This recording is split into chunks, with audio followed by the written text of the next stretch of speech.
নজরে 26-এর ভোট আর তাই নির্বাচনে কোমর বাঁধতেই নতুন রাজ্য কমিটি ঘোষণা করেছে বঙ্গ বিজেপি। আর নতুন কমিটিতে একাধিক রদবদল। দেখুন,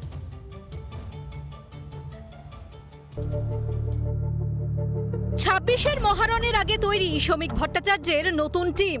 বিধানসভা ভোটের দিকে আরও এক ধাপ এগিয়ে নতুন কমিটিতে একাধিক রদবদল ঘটালো বঙ্গ বিজেপি।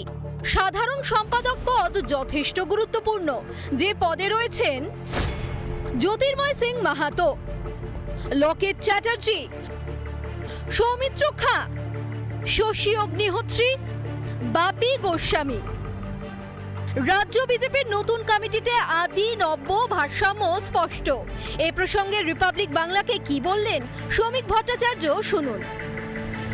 বিজেপি আর পরশুদিনের বিজেপি বলে কোনো বিষয় নেই, নতুন পুরনোর কোথাও কোনো দ্বন্দ্ব নেই। যার হাতে বিজেপির পতাকা সেই বিজেপি, এবং যে অতি সক্রিয় সে বিজেপির পদাধিকারী, এবং যার গ্রহণযোগ্যতা আছে, যার বিশ্বাসযোগ্যতা আছে মানুষের কাছে, বিজেপি বলে যার পরিচিতি আছে, সেই কিন্তু বিজেপি।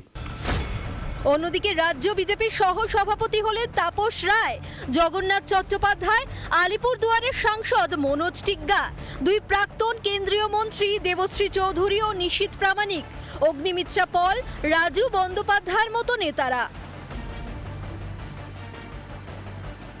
শ্রমিক ভট্টাচার্য মহাশয়কে অনেক অনেক ধন্যবাদ। আমরা সকলে মিলে এবারে 2026-এর নির্বাচনের জন্য ঝাঁপিয়ে পড়ব। আগামী দিনে মহিলাদের যে পরিস্থিতি রয়েছে, বর্তমান প্রশাসনকে দিয়ে যেভাবে মহিলাদের উপর নির্যাতন চলছে, মহিলাদেরকে সাথে নিয়ে লড়াই করার জন্য আমরা প্রস্তুত রয়েছি। 2026-এর নির্বাচন একটি সম্মিলিত লড়াই হবে, হাতে হাত মিলিয়ে সম্মিলিতভাবে এই লড়াইয়ে জয়ী হবে। আগেই রাজ্য বিজেপির নতুন সভাপতি নির্বাচিত হয়েছেন বিজেপির আদি নেতা শ্রমিক ভট্টাচার্য। তাকে মাথায় রেখেই এবার বুধবার নতুন কমিটি ঘোষণা করা হলো। বিধানসভা ভোটের আগে সেজে উঠছে কুরুক্ষেত্র, সেই মতো তৈরি শ্রমিকের স্পেশাল 35। রিপাবলিক বাংলা। নানা ধরনের কন্টেন্ট দেখার জন্য লাইক করুন, শেয়ার করুন আমাদের ফেসবুক পেজ, সাবস্ক্রাইব করুন আমাদের ইউটিউব চ্যানেল। পাশাপাশি অন্যান্য ব্রেকিং নিউজের জন্য অবশ্যই চোখ রাখুন রিপাবলিক বাংলায়।